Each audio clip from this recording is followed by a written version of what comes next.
Okay, 3 things that you need to stop doing in your karate right now, and 1 thing that you need to start doing.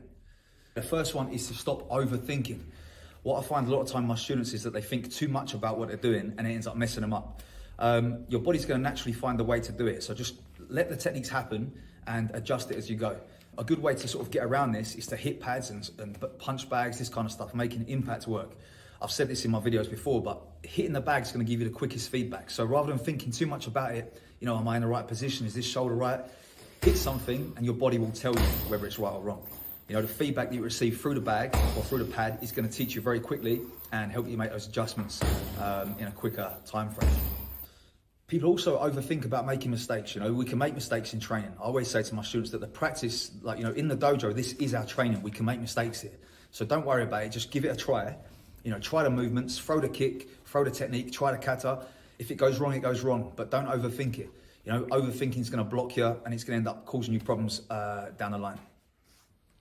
The second thing you need to stop doing is going too fast. You need to slow down.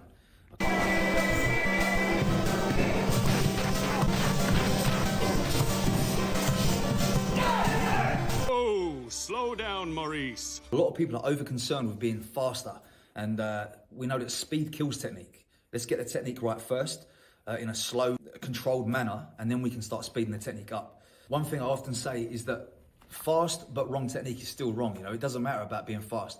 It's got to be right first, and then we can add the speed later. And good technique promotes good speed as well, because we obviously are striving for the most efficient, direct path to deliver our techniques in, and that will then bring about speed in the long run. So don't worry about the speed to start with. Add that later on. Focus on technique first, and then add the speed as you get proficient at the basic fundamental techniques. If you enjoy karate and martial arts based content with tutorials, fitness tips, weight training, don't forget to subscribe to the channel. The third thing we need to stop doing is comparing ourselves to other people. Okay, the karate is a journey for yourself. It's a personal endeavor, a personal journey, and everyone is on a different path. You know, people have had different starting points and different strengths and weaknesses and all these kind of things. So it's always good to just compare yourself to how you was yesterday or a year ago or even further back than that. You know, too often people say to me, oh, I'm struggling in the class, and they're comparing themselves to the black belts. You know, the black belts have been doing it for 7, 8, 9 years. How can you possibly be comparing yourself as like maybe a beginner to someone who's been doing it for almost a decade? So always compare yourself to your former self and not against other people. So that was 3 things that we need to stop doing in order to make our karate better. Now, one thing we need to start doing is have a more focused and structured improvement program or system of improvement. So we need to think about what we want to achieve and how we're going to get there.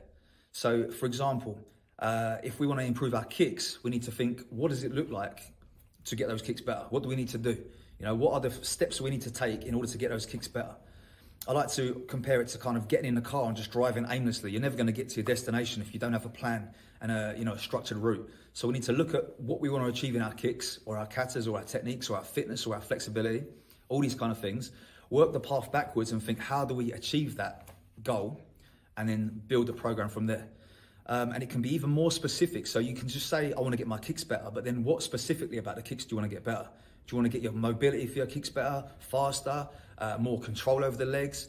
All of these things are going to have slightly different routes to get to there. So make sure you have a structured route and a definite plan that you can see yourself going down and achieving that goal. This could be like a short term, 1 month, 3 months, 6 months, and even a year.